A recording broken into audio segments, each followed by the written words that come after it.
اس دنیا فانی میں بڑے بڑے لوگ آئے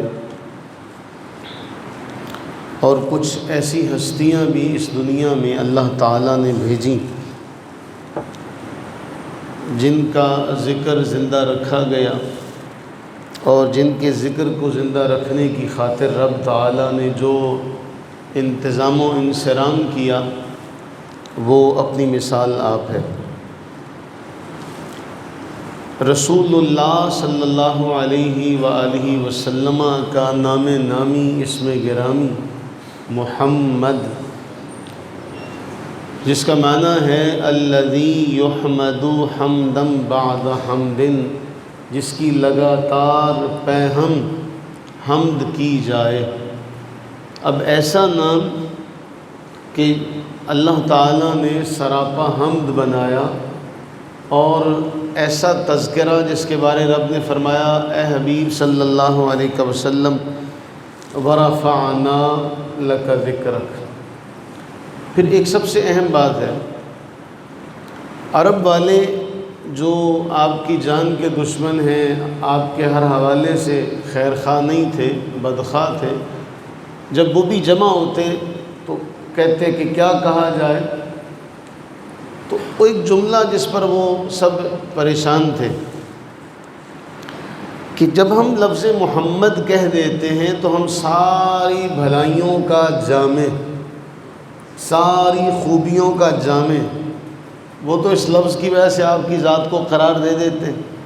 جب ہم پہلے کہتے ہیں ہر خوبی کا، ہر بھلائی کا جامع، وہ کیا ہے؟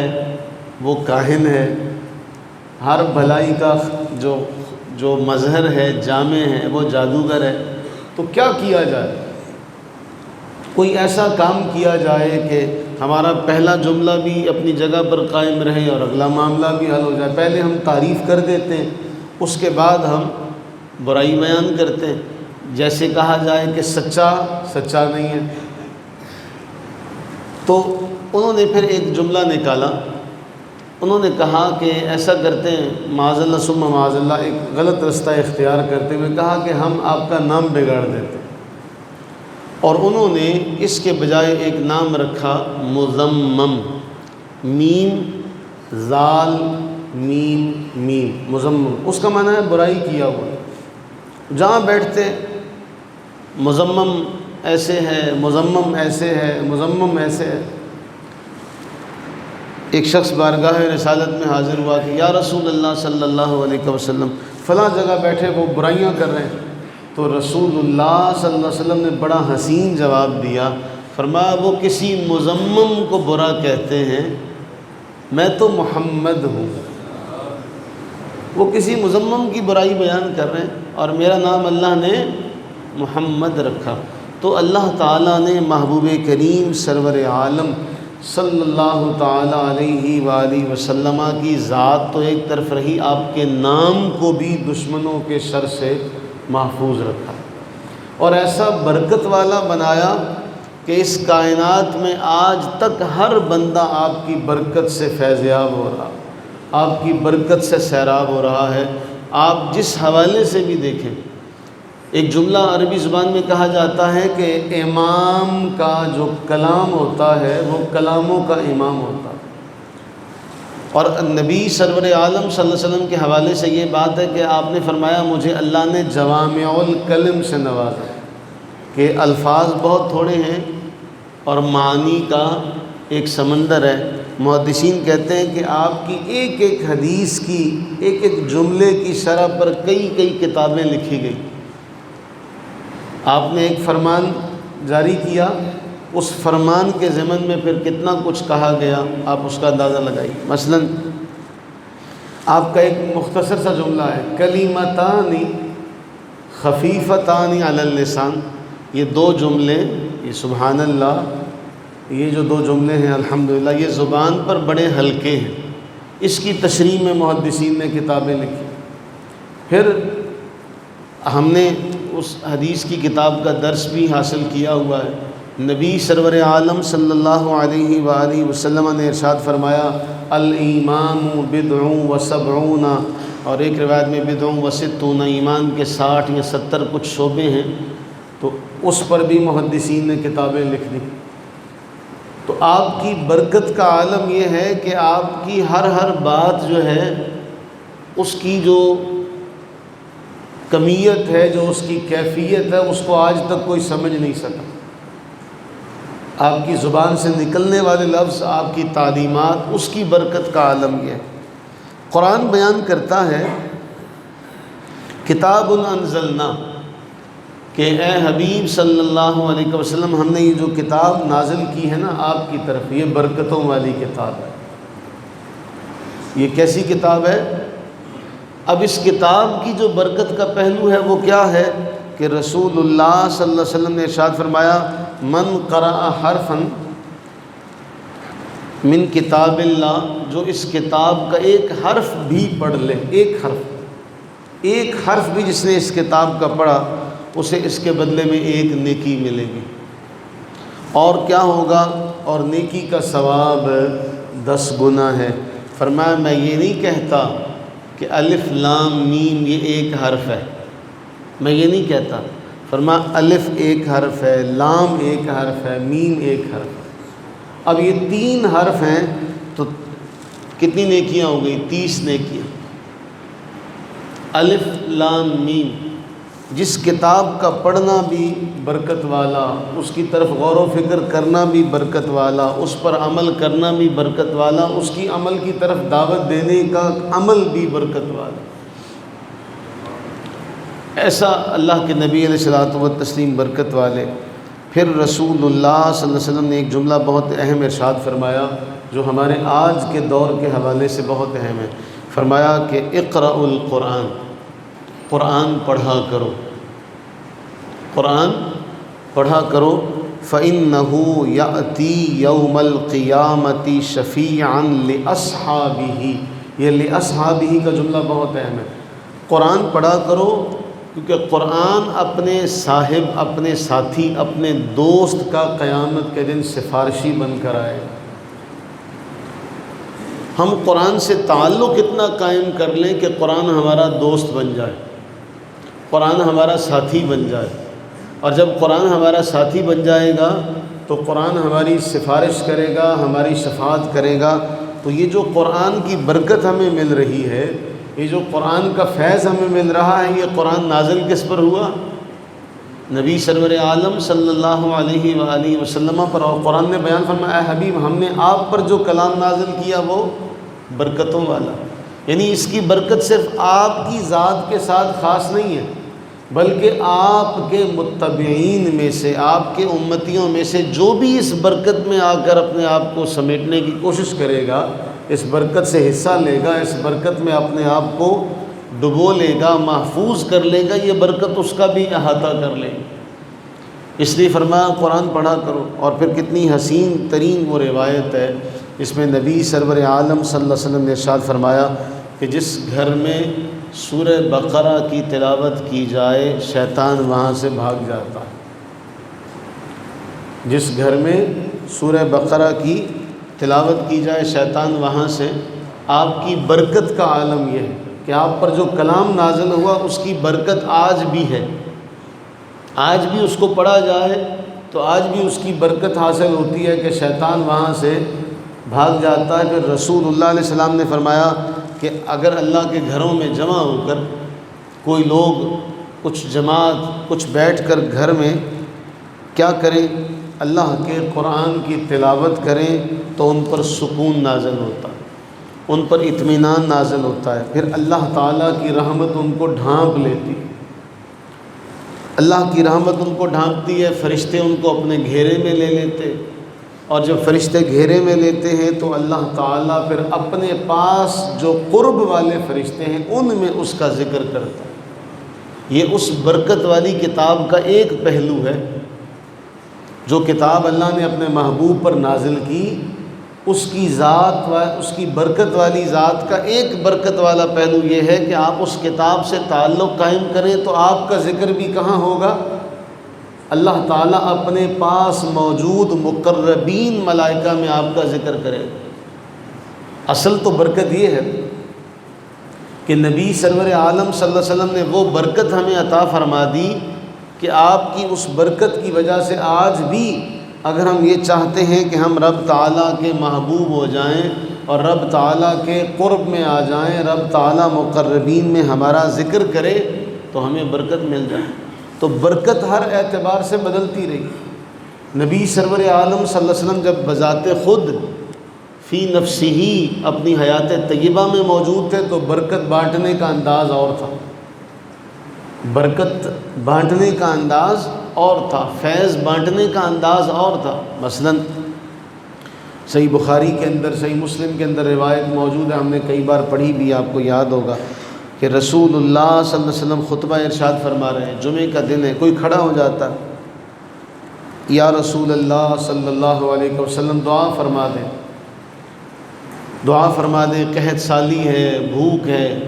رسول اللہ علیہ السلام نے دعا فرمائی، اے اللہ بارش نازل فرما دے، اے اللہ بارش نازل فرما دے۔ اور رب کا اپنے حبیب سے پیار کتنا ہے، یہاں ان روایات کو جمع کرے تو ان روایات میں کیا آتا ہے کہ کھجور کی پتوں کی چھت ڈلی ہوئی ہے۔ نبی سرور عالم صلی اللہ علیہ وسلم ابھی ممبر سے نیچے نہیں اترتے ہیں دعا مانگ کے کہ آپ کی داڑھی مبارکہ میں بارش کے پانی کے آثار نظر آتے ہیں۔ اچھا، اب کمال جو سمجھنا ہے وہاں وہ یہ ہے کہ ابھی ہم نے قرآن کی برکت کے حوالے سے نبی سرور عالم صلی اللہ علیہ وسلم کا فرمان پڑھا۔ جب رسول اللہ علیہ السلام بذات خود موجود تھے، دعا کے لیے کہا گیا، آپ نے دعا کی درخواست کی، بارش نازل ہوئی۔ جمعے کا دن ہے، جمعہ بھی گزر گیا، ہفتہ بھی گزر گیا، اتوار بھی، پیر بھی، منگل، بدھ، جمعرات، جمعہ، اگلا ہفتہ، اگلا جمعہ آ گیا، اگلا جمعہ آ گیا، اسی طرح سب موجود ہیں اور بارش لگی پڑی ہے، ہو رہی ہے، اس لیے کہ اب بارش مانگ کر لی ہے، اب برکت مانگ کر لی ہے، اب کسی کے مانگے سے اتری ہے۔ اب پھر کوئی کھڑا ہوتا ہے، اے اللہ کے نبی صلی اللہ علیہ وسلم دعا کریں، اب تو راستے بھی مٹ گئے ہیں، اب تو راستے بھی ختم ہو گئے ہیں، 7 دن بارش ہو گئی ہے برستے ہوئے، راستے بھی ختم ہو چکے ہیں، اللہ سے دعا کریں اللہ اس بارش کو روک دے۔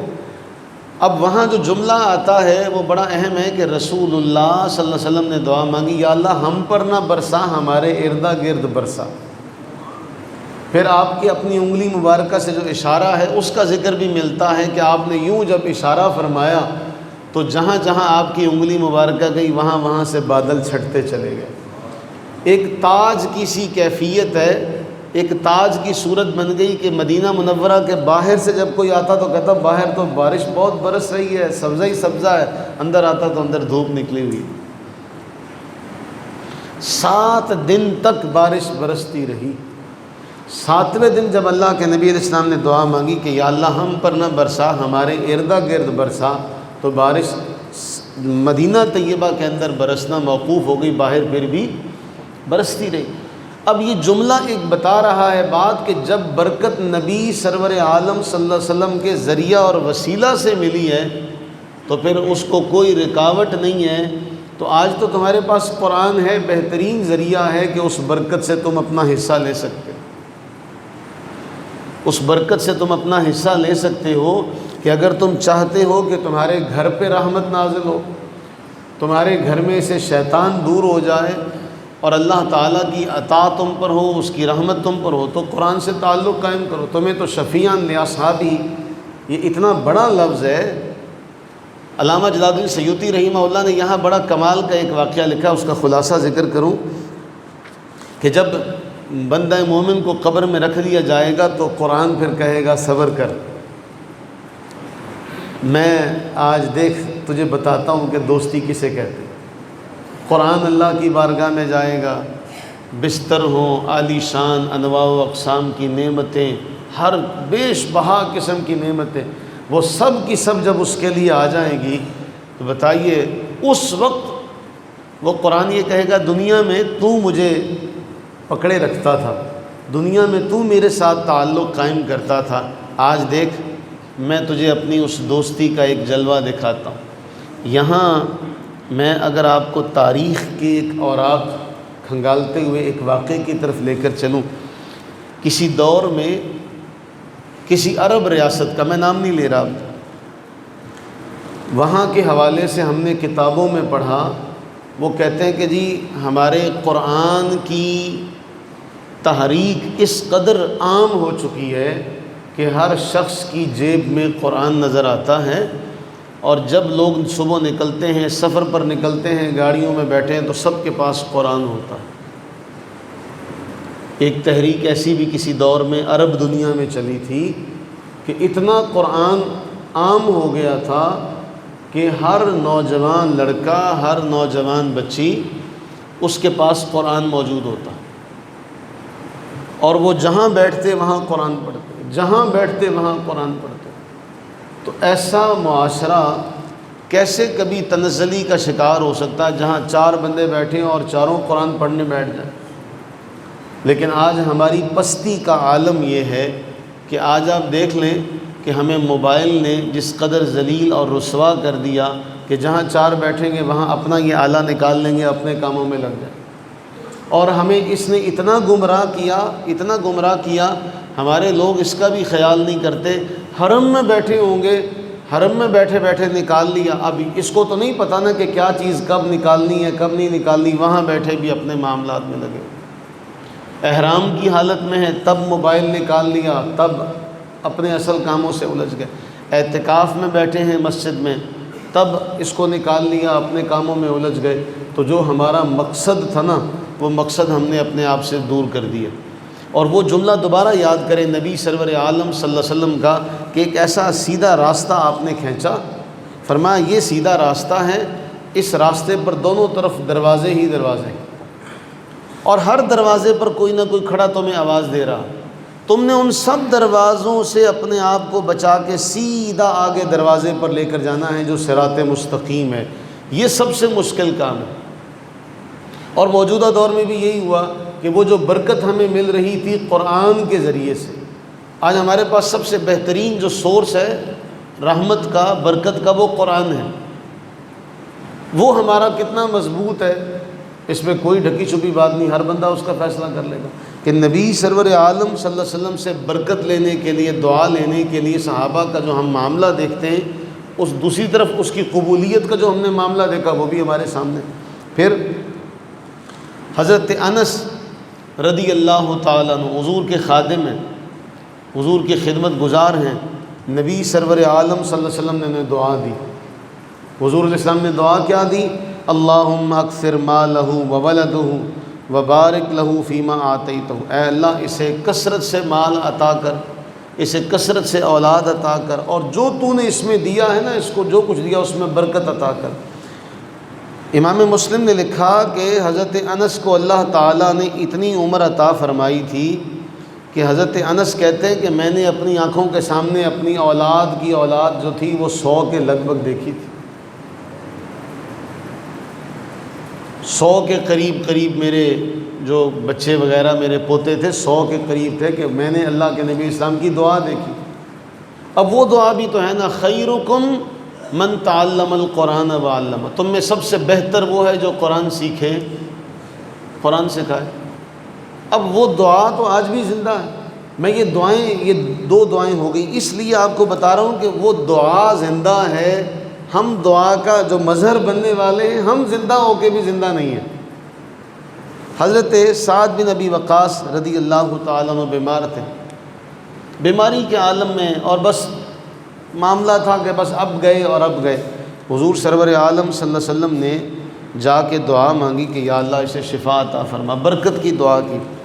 تو راوی حدیث کہتے ہیں کہ اس دعا کے بعد 45 سال تک وہ زندہ رہے، 45 سال تک زندہ رہے، اور اللہ نے 29 بیٹے بیٹیاں انہیں نوازے تھے۔